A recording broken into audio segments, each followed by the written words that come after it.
Cool. If I care about it that much, I can give forth enough effort to be able to accomplish that, right? But how dare I complain about not being able to do something that someone else can do when I equally can give just as much effort as they're giving to be able to accomplish that and do that. But it start with yourself, that's called self-love. But it start with yourself, that's called self-love. Hey, we back on another bah. Gang, you heard? You know what I'm saying? In Kissimmee, Florida, once again.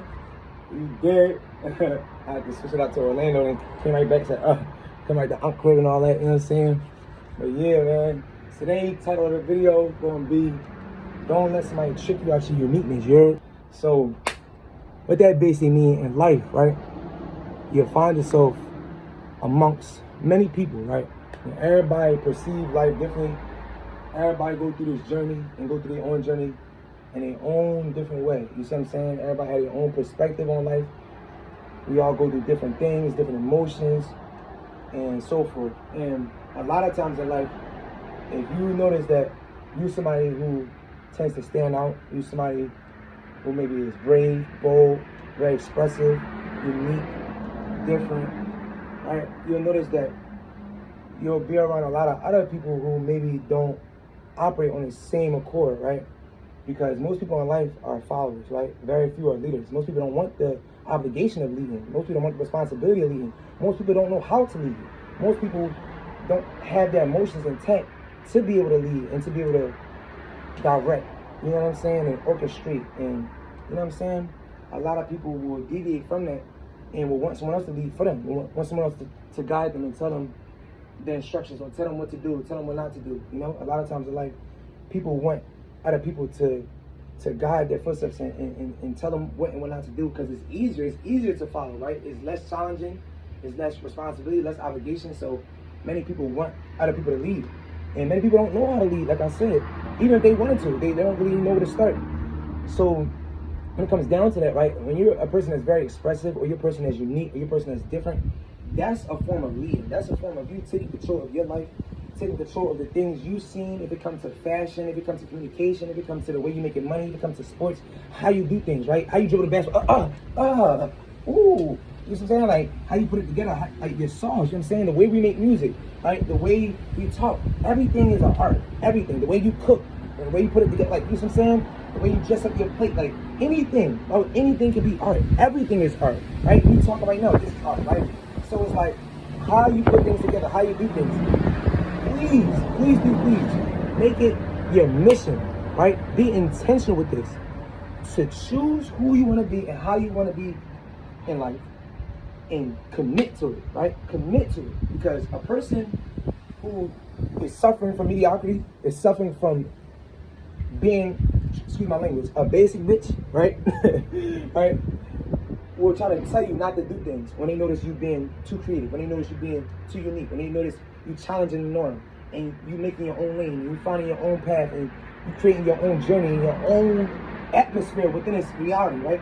People will try to sabotage your greatness and your uniqueness for their own benefit, right? Because people will get triggered and offended by who you're trying to be and who you're trying to become. Yeah, man, you gotta be very, very careful because even people you love, even loved ones, even your family, your friends, right? People you think that's your friends, right? A lot of times, people who you think are your friends aren't actually friends. They're threatened by you. They're threatened by your greatness. They're threatened by who you become. You know what I'm saying?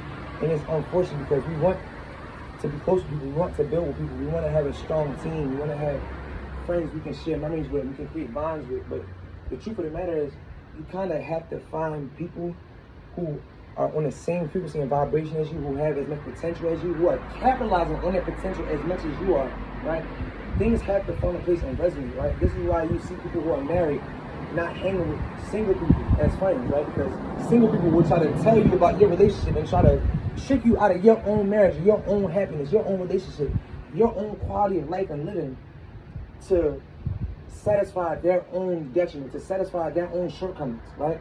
To satisfy their own failures that they've yet to accept, that can become things they grow with and progress from if they give forth the effort towards what they're trying to get better with, right? A lot of times people struggle with acceptance and they don't face the music. They don't face the fact that they still have life and still can accomplish the things that they fell short with, or the things that they didn't commit to completely. A lot of times people won't commit to something and actually try and give forth effort, but then they'll complain that things didn't work out for themselves, right? They'll look at other people and look at other people's lives and like, how come things are working out for them, right? And they'll get so frustrated. But you gotta really evaluate and self-reflect and like, damn, right? We're all unique in our own way. We're all great in our own way. We all are different in our own way, right?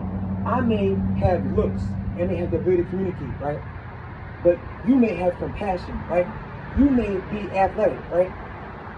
I can't dunk a ball, right? If I gave forth the effort to doing leg drills, right? Squatting, right? Doing calf drills, doing jumping drills, right? Eventually, in due time, I will be able to jump and dunk the ball if I stick to it and commit to it, right? I'm aware of that. So it's not to say, oh, well, you could dunk the ball, and I'm just hating on you because you can do this and do that. No, I admire what you do. Because if you could dunk a ball, you've either been brain to those genetics, right, from the height or the jumping ability, or you work towards being able to jump over due time by playing sports so much that now you can do that, right? Cool. If I care about it that much, I can give forth enough effort to be able to accomplish it, right? But how dare I complain about not being able to do something that someone else can do when I equally can give just as much effort as they're giving to be able to accomplish that and do that? But everything looks different for each person, right? So for the next person, they may just have genetics and they can just jump right from the gate, come out the womb, 2 years old, just, you know what I'm saying, dunking. No, you know what I'm saying? Like some people really have those genetics, right? Like you may be like a John Morant or a D Rose, but at the same time, you don't know what's genetics and what's real athleticism. You don't know how much a person actually put forth to actually be able to jump and do the things that we admire they're doing. You don't know how much I've suffered or went through to be able to communicate. You don't know what I went through and suffered to be able to look like this. You don't know the discipline it takes for me to eat each day and work out and do 100 push-ups every day to look like this, right? So if I have my shirt off and somebody say, "Oh, you showing off," why is it showing off, right? If I was chubby, would it be showing off? If I didn't look appealing in your eyes, would it be showing off, right? And why do I not have the right to show off if I put in the work each and every day to look like this after being damn near 300 pounds at 5'8"? Right? You don't know the suffering I went through. You don't know how many times I was called fat and sloppy and this and that to be able to commit to and discipline myself to what I'm doing, to be able to look like this, to be able to take my shirt off with ease and feel good about myself, right? You don't know what I suffered, right? So assume well and assume pain. Assume pain is behind my game, right? And the thing is, right, we all are unique in our own way. We all are different in our own perspective, our own respective right. And we all have different perspectives on life. And we all unique in our own respective right. And you know what I'm saying? Yeah, it is. But no, for real though, it's like, you know what I'm saying? Like, and just focus on you, right? Focus on you, focus on who you are and who you can become and what your greatness is, what you're good at, right? What you can become good at, what you can master. You can master anything you set your mind to, for real. The brain is powerful, right? What you tell yourself you can do, right? And what you believe in your heart and what you believe in your mind will manifest externally. What you think and what you hold dear internally will eventually match externally, right? We will manifest what we want, what we believe. So if you believe doubtfully, right, and if you have a lack of belief, right, your external will match the internal, right? Your reality will now start to replicate what you believe and think on a daily basis. So you must be responsible. If you aren't responsible and you are irresponsible with your thoughts and with your behavior and with your emotions, you will face the consequence in due time with your actual life, unfortunately, right? So we all have a part to play when it comes to being responsible with our thoughts and our belief system, right? But in its entirety, right, we want to be more careful with how we influence others, right? What we say to others, how we uplift others, if we put each other down, right? Because everybody got different things that are unique, that's unique about them, right? And oh la la, y'all love this thing. I get to it every time here. But no, we all unique in our own way. You see what I'm saying? Like I was talking to a lady friend and she got a hyphen in her name, right? It's so tough to me. I think it's so unique. I love people who got hyphens in their name, who got apostrophes in their name. I just love uniqueness. I love any type of artistic value. Everything has artistic value to me, right? It's all about your perspective. But I love things that are creative. I love when people are bold. I love bold people. I love Ric Flair, Hulk Hogan, The Rock, right? just bold people. Those wrestlers, but I just love bold people in general. I love people that are expressive. I love people that's choosing to be themselves. People that's choosing to communicate and to challenge the norm. I love people who decide to make money in their own way, to start their own business, to do something that was actually challenging, right? Something that was different, right? Because when you follow all the rules, unfortunately, you will realize in due time that it's not rewarding. Following rules aren't rewarding, right? You don't want to break the law, right? You don't want to break the law. You want to be able to follow the law and have your freedom, right? And be free and be happy and live life. But when you follow rules too much, you'll catch yourself living a very mediocre and basic life, right? You'll catch yourself being frustrated at all the choices and decisions you make because your life, unfortunately, most times won't replicate things of value or things that truly make you happy, right? If you go to school, get a diploma, go to college, get a degree, just to raise the likeliness of you getting a better paying job. Like, what? I'm going to do all this, going to school for 4 years or 8 just to get a better paying job? Man, if I'm going to school and committing to this so much, y'all should guarantee me $1 million when I get out this joint, right? Every police officer, every firefighter should be guaranteed $1 million, right? They put their life on the line for other people. Every EMT, right? But it's not like that. It's like people who do a lot of the suffering, who go through a lot of the emotional trauma. Think about the people who work in the trauma unit. How much trauma they going through from having to help people who dealing with trauma physically, right? It's like seeing all these people with gunshot wounds and people dying on them that they're trying to help, whose lives they're trying to help save, right? How that's affecting them, right? It's like not being rewarded properly financially, right? And people are suffering in silence a lot of times, right? So it's like, I feel like everybody's suffering in silence in one way or another, right? So like, the truth of the matter is like, try not to suffer in silence, right? Try not to be negative. Try not to be avoidant of your emotions, right? Try to give. Try to love. Try to pour into others. Try to uplift others with their uniqueness. Try to help others become more unique, right? Try to push people and uplift people to be different.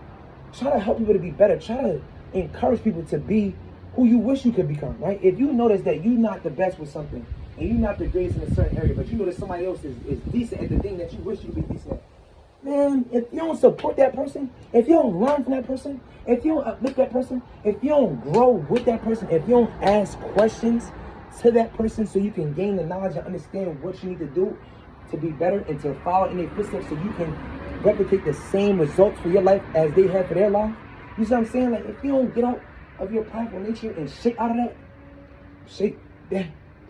you better, you know what I'm saying? You better get out of that. I'm saying it's pride before destruction, man. So the thing is, when it comes to being great and being unique, we all are great. We all are unique. It's all about you having a perspective to be able to recognize your own greatness. Your own greatness may not look the same as somebody else's greatness. That's why comparison is the killer of all joy. Be careful, right? In life, it's best to be disciplined mentally, spiritually, emotionally, and physically, sexually, every which way. You know what I'm saying? Because your life will start to pay out the benefits from you following rules in the right manner, right? Follow your heart. That's the best rule, first thing, right? Follow the things you know you can be great at, right? Don't choose to be good. Don't choose to be average. Don't choose to be basic. Choose to be extravagant. Choose to be unique, right? You're already unique, right? But choose it, right? It's a choice. It's a choice to have a belief system. It's a choice to be disciplined. It's a choice to follow things. It's a choice to be challenged. It's a choice to uplift people. You have a choice, right? We have choices and decisions to make in life, so make the right ones. Gang. But it start with yourself, that's called self-love. But it start with yourself, that's called self-love.